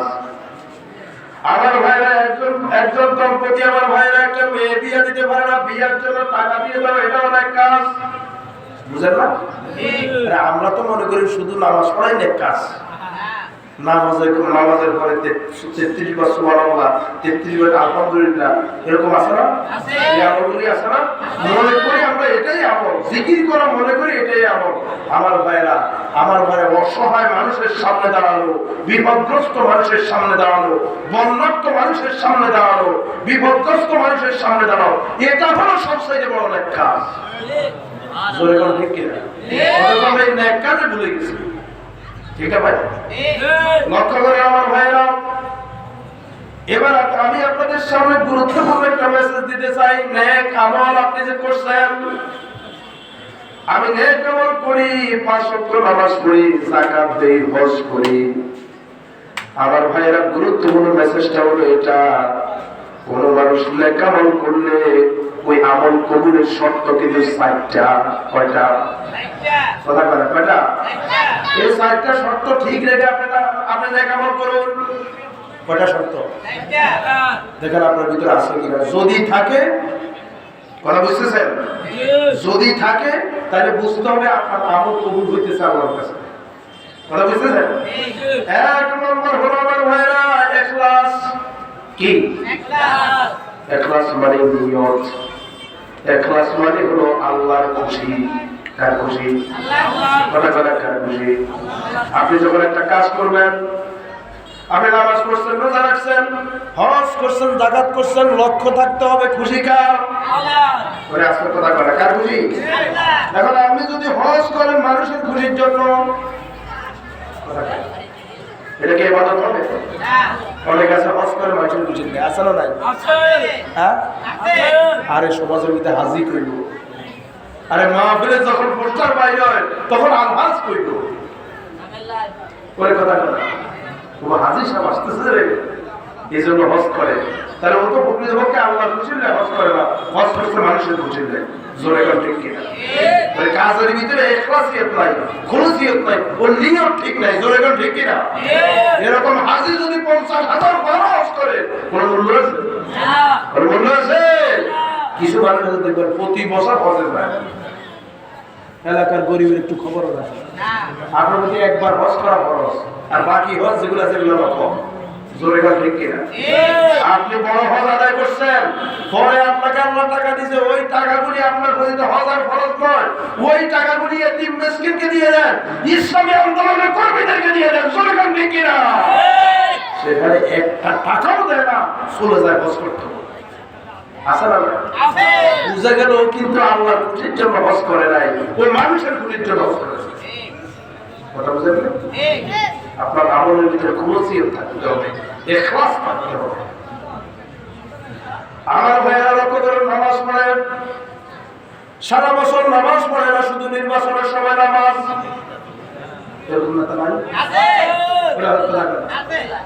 আল্লাহ এত সুন্দর তুমি বলাতে ভাই বুঝা করো কায়দা। হ্যাঁ, সারা বছর আমার ভাইরা কোনো খবর থাকে না নামাজে, বুঝাই যায় নির্বাচন আছে, টুপি দেখলেই বোঝা যায়, স্টেট দেখলেই বোঝা যায়। জোরে গান ঠিক কিনা? এদেরকে বাকি সারা বছর পাওয়া যায় না।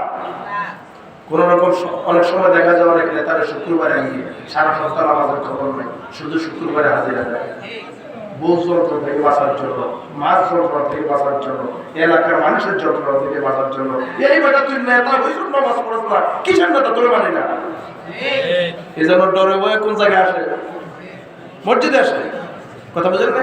তাহলে বুঝা গেল, বলেন তো দেখি ও কি আমার ভয়ে নামাজ পড়ছে না মার ভয়ে বোর ভয়ে নামাজ পড়ছে? একজন কার নাই দেখছেন নি? ও প্রকৃতপক্ষে আল্লাহর ভয়ে নামাজ পড়ে, মানুষের ভয়ে নামাজ পড়ছে। জোরে কোন ঠিক কিনা? তাহলে বুঝা গেল তার নামাজ পড়ার ভিতরে, তার এই ইবাদতের ভিতরে খুলুসিয়ত নাই। কি নাই? খুলুসিয়ত যতক্ষণ পর্যন্ত না আসবে আপনার ইবাদতের কবুল হবে না, কবুল হবে না। 2 নম্বর লক্ষ্য করে আমার ভাইয়েরা, দলিল লাগবে। কোন ইবাদত যদি করেন তাহলে দলিল লাগবে, কোন আমল যদি করেন দলিল লাগবে। দলিল ছাড়া কোন আমল আল্লাহর কাছে গ্রহণযোগ্য নয়। ঠিক বুঝছেন কথা? আমার ভাইয়েরা, আমাদের সমাজে দলিল ছাড়া আমল আছে না নাই? নাই, দলিল ছাড়া আমল নাই।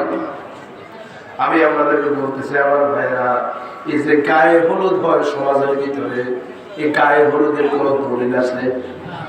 আপনাদের সমাজে গায়ে হলুদ নাই? ওই কথা করে গায়ে হলুদ নাই, বিশের হাতারা কথা করে আসা না নাই? গায়ে হলুদের মেয়ে আরি নাচায়, আসা না নাই? গায়ে হলুদ মধ্যে আমার ভাইরা বড় ট্যাক্স দেয়, আসা না নাই? আমি এলাকার ইমাম সাহেবদেরকে বলতে চাই, আলেমদেরকে বলতে চাই, যে বিয়ের ভিতরে ট্যাক্স চালানো হয়, মেয়েদের নর্তকীদের আলাদা হয়, আপনারা ঘোষণা করে দিন ওই বিয়ে আমি পড়াবো না, ওই বিয়ে একটা জাহের দিয়ে পড়ানো হোক। জোরকম ঠিক কিনা? আপনি বিয়ে করছেন, বিয়ের ভিতরে অপসংস্কৃতি শুরু করলেন, নাচ গান করতেছেন, আপনার বিয়ে তো নবীর বিয়ের সাথে মিলে না। জোরকম ঠিক কিনা? আপনার বিয়ে হয়েছে ইহুদি খ্রিস্টানের মতো। কথা বুঝেন নাই? আমার ভাইরা এই যে গায়ে হলুদের অনুষ্ঠান করলো, এই অনুষ্ঠানের মধ্যে মেয়ে ছেলে এক জায়গায় আসা নাই, কোন দলিল আছে? ওই কথা কথা দলিল আছে? এরকম আরো দলিল ছাড়া বলা আছে যা সমাজের ভিতরে অহরহ চলতেছে।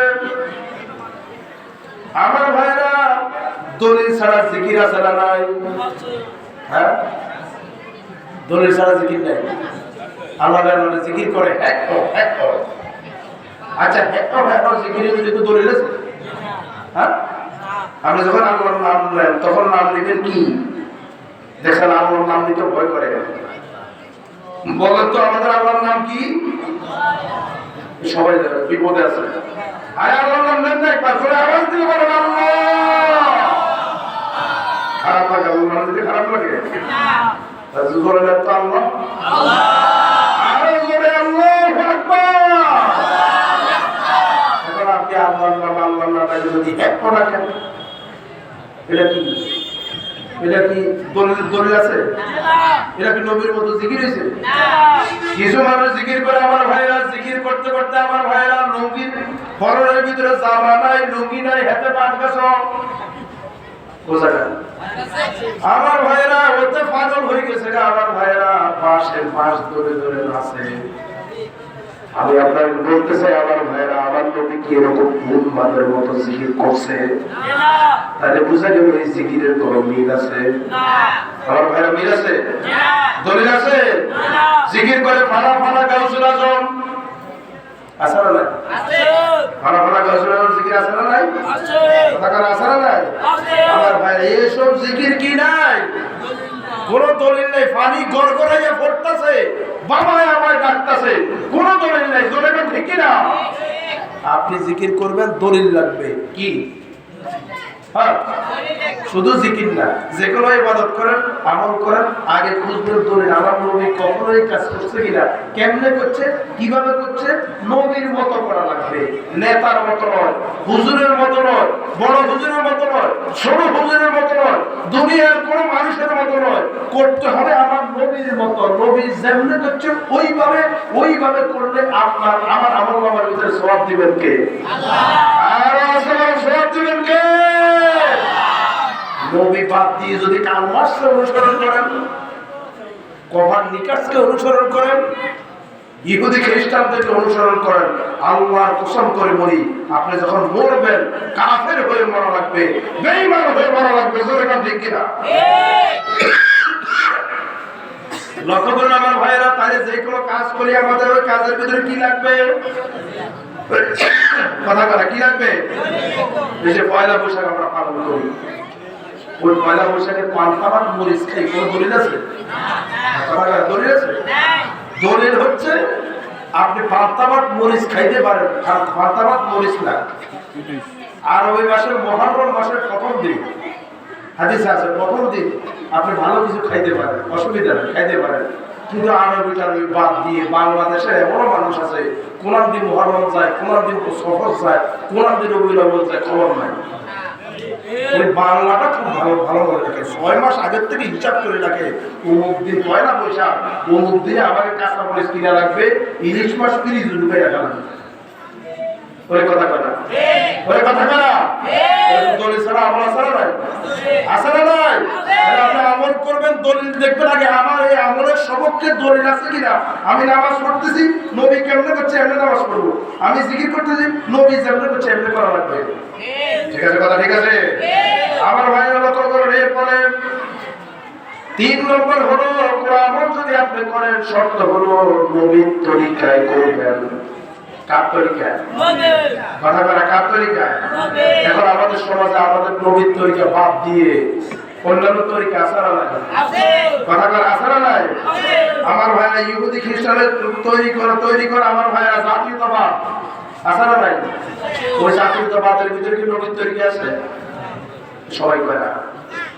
নবীর তরিকা আছে? ধর্মের উপবাদের ভিতরে কি নবীর তরিকা আছে? পুঁজিবাদের ভিতরে নবীর তরিকা আছে? আমাদের দেশের ভিতরে কত রকমের তরিকা, মুজাদ্দিদিয়া তরিকা, এই তরিকা, এই তরিকা আছে না নাই? আপনি দেখেন তো ওসব তরিকার ভিতরে নবীর তরিকা আছে কিনা, নবীর সিস্টেমগুলি আছে কিনা? যদি নবীর 1 থেকে 40 বছর নবী যা করছেন, 40 থেকে 63 বছর নবী যা করছেন, আপনাকে আমার বাবা হলো আমি তাকে মানি, জোরে কোন ঠিক কিনা? কিন্তু এইসব তরিকার ভিতরে যদি আমার নবীর কোন কর্মসূচি না থাকে, আল্লাহ দিন কায়েমের ব্যাপারে কোন কর্মসূচি না থাকে, আমি আমার বাবা করলো সেটা আমি মানি না, জোরে কোন ঠিক কিনা? এর নাম ঈমান। এর নাম কি? ওই আস্তে করে এর নাম কি? আমার ভাইরা, তাহলে নবীর তরিকা মানা লাগবে। নবীর তরিকায় কোন কাজ করলে ওই কাজের সওয়াব দিবেন কে? আর আস্তে করে দিবেন কে? 5 নম্বর আপনার নেক আমল কবুল হওয়ার জন্য 5 নম্বর শর্ত হলো হালাল খাবার। কি খাবার? আমাদের সমাজে কি হালাল খাবার আছে? আর কাছে লাগে না? আছে আছে? আমার কাছে লাগে না। আপনি নাই বললেও নাই, আছে বললেও নাই, আমার কাছে লাগে না। আছে? বাংলাদেশ হচ্ছে সুদ ভিত্তিক অর্থ ব্যবস্থা। আমি খোলামেলা বলতে চাই, আপনি যে 100% হালালের ভিতরে নাই, আমি একটা প্রমাণ দিচ্ছি। আপনি হারাম খাবার কারণে আপনি নামাজ পড়ছেন, নামাজ কবুল হয় না। রোজা রাখতেছেন, রোজা কবুল হয় না। কোন ইবাদত করতেছেন, ইবাদত কবুল হয় না। বাংলাদেশ কি ভিত্তিক অর্থ ব্যবস্থা? ঠিক আছে না? বাংলাদেশ কি? একজনও জবাব দেয় না। সুদ ভিত্তিক অর্থ ব্যবস্থা। এই সুদ ভিত্তিক অর্থ ব্যবস্থা হওয়ার কারণে আমাদের ঘরের ভিতরে ডাইরেক্ট ইনডাইরেক্ট সুদ যায়। আছে না ভাই? সুদ ছাড়া চলে কি? আপনি চাকরি করছেন, ওই চাকরির টাকাটাও পাবেন সুদে। ওই কথা না? আপনি যে ব্যাংকে কাজ করছেন, টাকা দিয়েছেন, নিয়ে নতুন সুদ দেয়। আসে না নাই? আপনি যেই জায়গায় যান ওই জায়গায় সুদ আসে। জোরে কোন ঠিক কিনা? আপনি নিজের অজান্তেই সুদ ঢুকছে আপনার ঘরে ভিতরে, আপনি বলতে পারতেন না। আপনি জানেন না এই কত সুদ দিতে দরকার। ওই কথা বলেন না? আমার ভাইয়েরা, বিশ্বাস করুন, এখন আপনি যদি আপনার নামাজ কবুল করতে চান, রোজা কবুল করতে চান, আপনার ভিতরে হারাম বাদ দিয়ে হালাল ঢুকানো লাগবে। জোরে কোন ঠিক কিনা? এই জন্য সহজ দিচ্ছি আমার ভাইরা, আপনি আপনার ইবাদত কবুল করতে চান, ইবাদত কম হোক, ওই কম ইবাদতটা যদি কবুল করতে চান, অবশ্যই বাংলাদেশে আমার ভাইরা সুদ ভিত্তিক অর্থ ব্যবস্থাকে লাথি মেরে যাকাত ভিত্তিক অর্থ ব্যবস্থা কায়েম করা লাগবে। তাহলে আপনার নামাজ কবুল করবে কে? আমি যা বলতেছি ব্রেনে ঢুকছে তো ইনশাআল্লাহ? আপনার নামাজ কবুল করবে কে? রোজা কবুল করবে কে? নেক আমল কবুল করবে কে? এই জন্য এখনই সময় আসছে আমার ভাইয়েরা, কি করে যাকাত ভিত্তিক অর্থ ব্যবস্থা কায়েম করা যায়। যারা যাকাত ভিত্তিক অর্থ ব্যবস্থা কায়েম করতে চায় তাদেরকে টাকা দিবেন, পয়সা দিবেন, সময় দিবেন, বুদ্ধি দিবেন, বাল বাচ্চা দিয়ে সহযোগিতা করবেন, বউ দিয়ে সহযোগিতা করবেন, সমাজ দিয়ে সহযোগিতা করবেন, সময় দিয়ে সহযোগিতা করবেন। তারপরে বাংলাদেশে যাকাত ভিত্তিক অর্থ ব্যবস্থা চাই। কারা কারা চান বাংলাদেশে সুদ ভিত্তিক অর্থ ব্যবস্থা দুর্ভাই ধরে যাকাত ভিত্তিক অর্থ ব্যবস্থা? কারা কারা চান? তো হাত তুলে আমার আল্লাহকে আমরা দেখা। নারে তাকবীর, নারে তাকবীর, আল কোরআনের আলো, আল হাদিসের আলো, কোরআন সুন্নাহর আলো, নারে তাকবীর। আল্লাহ আমাদের হাত তুলে কবুল করুন, বলি আমিন। আপনার নামাজ যদি কবুল নাই হয়, এত কষ্ট করে নামাজ পড়ে লাভ কি? আর আপনাকে আমি বলতে চাই, ইন্ডিকেট করি, আপনি হারাম খালি কি নামাজ কবুল হবে? আপনি বলেন, আপনার নামাজ কবুল হবে? তাহাজ্জুদ কবুল হবে? তাহলে ভাই আপনার নামাজ পড়ে লাভ কি আর রোজা রাখি লাভ কি? সবচাইতে বড় প্রয়োজন এখন বাংলাদেশের জন্য যাকাত ভিত্তিক অর্থ ব্যবস্থা কায়েম করা। জোরে বলেন ঠিক কিনা? তাহলে আপনি নামাজ কম পড়েন অসুবিধা নেই, রোজা কম পড়েন অসুবিধা নাই, ওই কম জিনিসকে আল্লাহ কবুল করবেন। জোরে বলেন ঠিক কিনা? সারা বছর নামাজ পড়তে পড়তে কপাল কালো করে ফেলছেন, কিন্তু চলতেছে সুদ, ঘুষ। আমার ভাইয়েরা, ঘুষ ছাড়া এমন কোন অফিস নেই একটা ফাইল ওঠে না। এরকম অফিস বাংলাদেশে আছে না নয়? আল্লাহ আমাদের তৌফিক দেন। আর একটু জোরে বলি আমিন। আরে এবার কবুলের শর্ত কয়টা? সব ভুলে গেছে। কয়টা? এক নম্বর শর্ত কি? ইখলাস।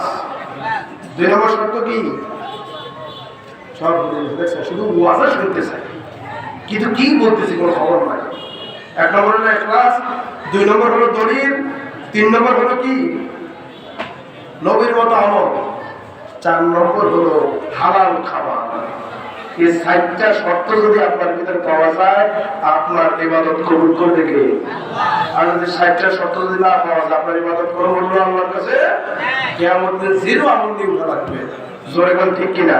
এই জন্য এতক্ষণ যা বক্তব্য দিলাম এগুলি বাস্তবে রূপ দেওয়া লাগবে, আর বাস্তবে রূপ দেওয়ার সময় এখনই। জোরে কোন ঠিক কিনা? আল্লাহ আমাদের বোঝার তৌফিক দেখ, বলি আমি। আমার আল্লাহ বলছেন, হে দুনিয়ার মানুষেরা, আমার কাছে সবচেয়ে উত্তম যারা নেক আমলের কাজ করে, যারা নেক আমলের দিকে মানুষকে ডাকে, ওই মানুষগুলি হলো আমার কাছে সবচেয়ে উত্তম। 3 নম্বর হলো আমার ভাইরা, আমার আল্লাহ বলছেন শেষ অংশের ভিতরে, ওই মানুষগুলি আমার কাছে সবচেয়ে উত্তম যারা বলে আমরা হলাম মুসলমান, কারণ মুসলমান ছাড়া মরিও না, এ কথা বলছে কে? আর বাস্তব বলছে কে? মুসলমানদেরকে আমার আল্লাহ কম ভালোবাসেন না বেশি ভালোবাসেন? কম না বেশি? আল্লাহ রাব্বুল আলামিন বলেন সূরা আল-ইমরান 102 নম্বর আয়াত, আল্লাহ পাক বলেন, ইয়া আইয়ুহাল্লাযীনা আমানু তাকুল্লাহা হাক্কা তুকাতিহি ওয়া লা তামুতুন্না ইল্লা ওয়া আনতুম মুসলিমুন। জোরে বলুন আল্লাহু আকবার। আল্লাহ পাক বলেন, হে ইমানদাররা, তোমরা আল্লাহকে ভয় করো করার মতো, কিন্তু মুসলমান ছাড়া মৃত্যুবরণ করো না। তার মানে মরার আগেই মুসলমান হওয়া লাগবে। জরিমান ঠিক কিনা? আমার ভাইয়েরা, খাঁটি মুসলমান হওয়ার জন্য আবার 4 শর্ত। কয় শর্ত? এই 4টা কথা বলে শেষ করবো ইনশাআল্লাহ, নাকি তার আগে ভাববেন? এরপরে আরেকজন হুজুর আছে, আজকে মাহফিলের প্রধান বক্তা আমাদের নিজামউদ্দিন ভাই আনসারী ভাই, উনি দারুণ কথা বলে, থাকবেন তো ইনশাআল্লাহ? আল্লাহ তৌফিক দেন করি আমি। সম্মানিত ভাইরা, তাহলে খাঁটি মুসলমান হওয়ার জন্য শর্ত কয়টা? 4টা। দেখেন আপনি খাঁটি মুসলমান আছেন কিনা। 4টা শর্ত। তার 1 নম্বর শর্ত হলো ঈমান ধরে রাখা লাগবে। কি ধরে রাখা লাগবে? আর সকালে ঈমান আছে, বিকালে যায়, এরকম অবস্থাটা তৈরি হয়েছে। জোরে কথা ঠিক কিনা? আচ্ছা, আপনাকে আমি বলি ভাই, আপনার ঈমান ভাঙে মানুষের কয় কারণে? 10 কারণে। কয় কারণে? 10 কারণে। এর প্রধানত হলো 3টা। আপনি যদি ঈমান নষ্ট হয়, এই গুণ যদি আপনার ভিতরে থাকে, আপনি আর মুসলমান থাকতে পারবেন না। আর ঈমান নষ্ট হয় মানুষের 10 কারণে। এর প্রধানত কারণ হলো 3টা। এর 1 নম্বর হলো কুফর।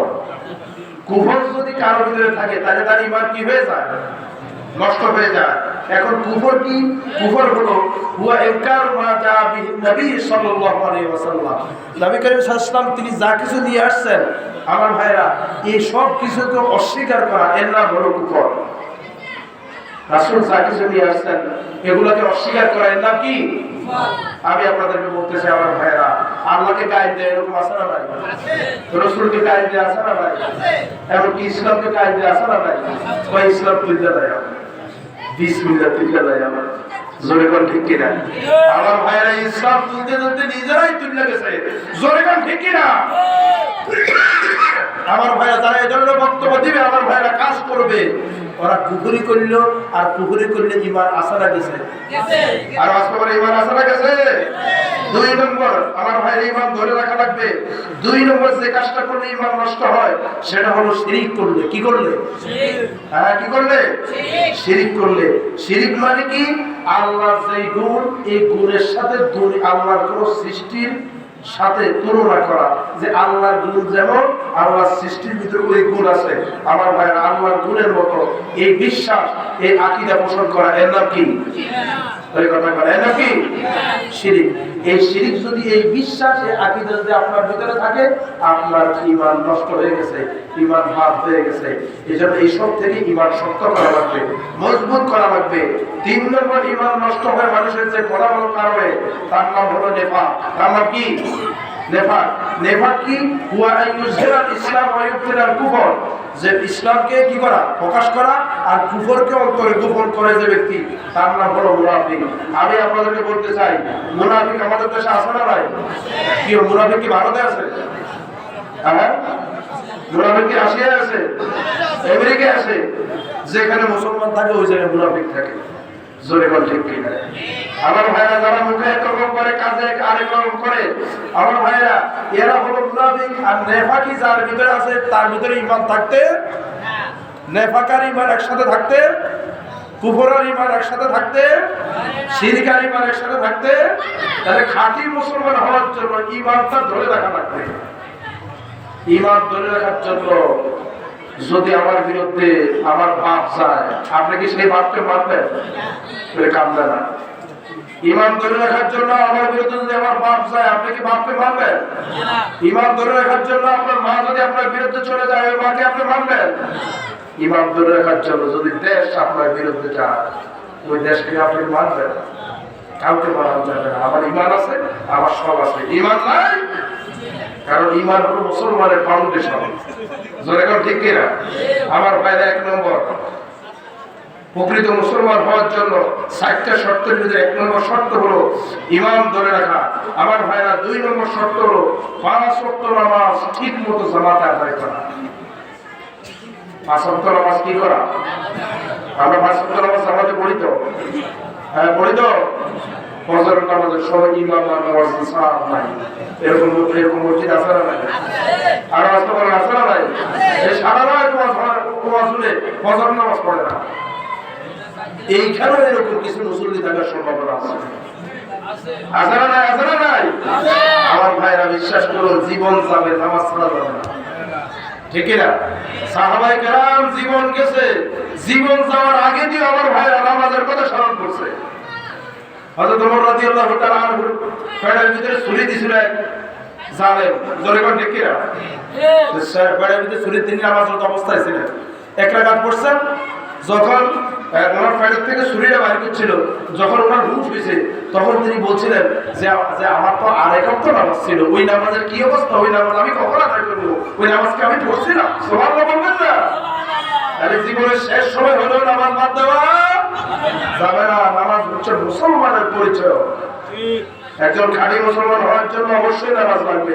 নামাজ বাদে মুসলমান হওয়া যায় না। 3 নম্বর হলো আমার ভাইরা, খাঁটি মুসলমান হওয়ার জন্য আপনার যে ইনকাম আছে, ইনকাম সোর্স আছে, ওই ইনকাম সোর্সটা কি হালাল না হারাম, টাকাটা আসে কিভাবে, ওইদিকে খেয়াল করা। আপনার টাকা হারাম, আপনি মুসলমান থাকতে পারবেন না। জোরে কোন ঠিক কিনা? আমার ভাইরা, নামাজ পড়ে রোজা রাখে আমার ভাইরা, এরপরে বীজ চুরি করে, কারবার চুরি করে, রাস্তা চুরি করে, আমার ভাইরা আছে না নাই? আর রাস্তা বলে আছে না নাই? এখন আপনার রুজির ভিতরে আমার ভাইরা হারাম আছে, আপনি মুসলমান থাকতে পারবেন না। 4 নম্বর হলো আচরণ ভালো করতে হবে। আচরণ কি ভালো করতে হবে বলেন তো? আচরণ ভালো করতে হবে, আর মানুষকে মাফ করে দেওয়া, মানুষকে ক্ষমা করে দেওয়ার প্রবণতা তৈরি করতে হবে, এই অভ্যাস তৈরি করতে হবে। এই অভ্যাস আপনার ভিতরে রাখা ঠিক নয়। আমি সুযোগ পাইলেই সাইজ করবো। আচ্ছা, মুখ পেতে থাকে, বেড়াতে 15 বছর আমরা আয় করে সাইজ করি। কথা বুঝেন না? আরে ভাই, একটা সাইজ শেষ করেন কিনা? আমি দেখছিলাম আমাদের নেতা যখনই দায়িত্বে ফেলেন 5ই আগস্টের পরে, আমি দেখছিলাম মনে কিছু নিয়েন না, মনে কিছু উনি বলেছিলেন যে আমি সবাইকে ক্ষমা করে দিলাম। সুবহানাল্লাহ কইতেন না? সুবহানাল্লাহ। আর আসতে বলেন সুবহানাল্লাহ কইতেন না? সুবহানাল্লাহ। আমাদের নবীও এই কাজ করছিলেন। মক্কা বিজয় যখন হয়েছিল, তখন তিনি বলেছিলেন যে আমি সবাইকে ক্ষমা করে দিলাম, 52 জন লোক ছাড়া। কয়জন ছাড়া? কয়জন ছাড়া? আমার ভাইয়েরা, তারপরে এই 52 জন লোকের ভিতরে হযরত হামজাকে হত্যা করেছিল একজন মহিলা। তার নাম কি? হ্যাঁ, তার নাম জানেন না? তার নামটা কি যেন আমি ভুলে গেলাম। দেখুন, হিন্দা কিন্তু আমার হযরত হামজাকে হত্যা করেছিল, ঠিক না? কলিজা সবাই খাইছিল। মক্কা বিজয়ের পর রাসূল করিম সাল্লাল্লাহু আলাইহি ওয়াসাল্লাম বলেছেন 55 জন লোককে কি করা হবে? হত্যা করা হবে। যেখানে পাও সেখানে হত্যা করা হবে। আমার ভাইরা, এই হিন্দা ইসলাম কবুল তখনও করে নাই। তিনি মক্কা বিজয়ের কথা শুনে তিনি মনে মনে ভাবলেন, মুহাম্মদ সাল্লাল্লাহু আলাইহি ওয়াসাল্লাম, আমি তো তার চাচাকে হত্যা করেছি, সে তো আমাকে ছাড়বে না। গাঁটটি গুটটা গোল করে সে চলে যাচ্ছে, পলাইয়া চলে যাচ্ছে। একজন সাহাবী তাকে জিজ্ঞেস করলেন, এ জাকুই, কই দেশ থাকা যাইব? মুহাম্মদ সাল্লাল্লাহু আলাইহি ওয়াসাল্লাম দখল করে ফেলছে। সাহাবী বললেন, হিন্দা, তুমি যাও না মুহাম্মদ সাল্লাল্লাহু আলাইহি ওয়াসাল্লামের ব্যাপারে, যায়া দেখো তার মনটা খুব নরম, যায়া দেখো তোমাকে মাফ করে দিবে। তোমাকে আল্লাহ ইসলামের জন্য কবুল করবে, যাইয়া দেখো। সুবহানাল্লাহ বলবেন না? হিন্দা চলে গেল আমার নবীর কাছে। নবীর কাছে যাওয়ার পর আমার নবীজি যখন দেখলেন হিন্দাকে, তিনি মনে মনে ভাবলেন এই তো সেই মহিলা, যে মহিলা আমার চাচাকে হত্যা করেছিল আমার বিপদের সময়। সুতরাং আমাদের নবী একবার চেহারা এদিকে নেয়, আরেকবার চেহারা ওদিকে নেয়। হিন্দা ডাক দিয়ে বলে, হে রাসূল, আমি জানি, আমি শুনেছি আপনার কলিজা অত্যন্ত নরম, আপনি প্রতিহিংসা নেন না, মানুষকে ক্ষমা করতে ভালোবাসেন, এই জন্য আমি আপনার দরবারে এসেছি। হে রাসূল, আমি বুঝতে পেরেছি, আমাকে মাফ করে দেন, আমাকে ইসলাম কবুল করায় দেন। নবীজি আমার একবার মুখ এদিকে ফিরে ওদিকে ফিরে ডাক দিয়ে বললেন, আমি যে 52 লোকের লিস্ট করেছি, ওই 52 ঘরের ভিতরে তুমি কি তো আছো হিন্দা? তুমি ইসলাম কবুল করতে এসেছো, আর আমি হলাম রাহমাতুল লিল আলামিন। সুবহানাল্লাহ। তুমি ইসলাম কবুল করতে এসেছো, ঠিক আছে, আমি তোমার ইসলাম কবুল করাই দেই, কিন্তু তুমি যতদিন বাঁচবা আমার চোখের সামনে আসবা না। আল্লাহু আকবার বলবেন না? যতদিন বাঁচবা আমার চোখের সামনে আসবা না। যখনই তুমি আমার চোখের সামনে আসো, তখনই আমার চাচাকে আমি দেখতে পাবো। চাচার মজ্জা, আমির হামজার মজ্জা স্তরকে 7 টুকরা করা হয়েছিল। জোরে কান ঠিক না? সেই চিত্র আমি দেখতে পাই। সুতরাং যতদিন তুমি ইসলাম মানবা, ততদিন আমার চোখের সামনে আসবা না। সম্মানিত ভাইরা, আমরা কি মাফ করে নিব না 100 বছর করে 70 নিব? কথা বলে কি করে দিবে? মাফের ভিতরে শান্তি। যে ব্যক্তি মাফ করে দেয় তাদেরকে ভালোবাসেন কে? আর বাস্তবায়ন ভালোবাসেন কে? একটু জিকির করো, সুবহানাল্লাহ আলহামদুলিল্লাহ। সময় দিল 9:30 পর্যন্ত, বাজি গেছে তো 9:30 স্যার। এটা গেল কই? সময় দিল 9:30 পর্যন্ত, বাজি গেল 9:30। এই যে আমরা সময় দিয়েছি কটা পর্যন্ত? 9:30 পর্যন্ত। এখন তো বাজি গেল 9:30। জিকির করো, সুবহানাল্লাহ ওয়ালহামদুলিল্লাহ। আমি শেষ করে দেব। মুহাম্মদের সাথে জিকির করো, সুবহানাল্লাহ ওয়ালহামদুলিল্লাহ লা ইলাহা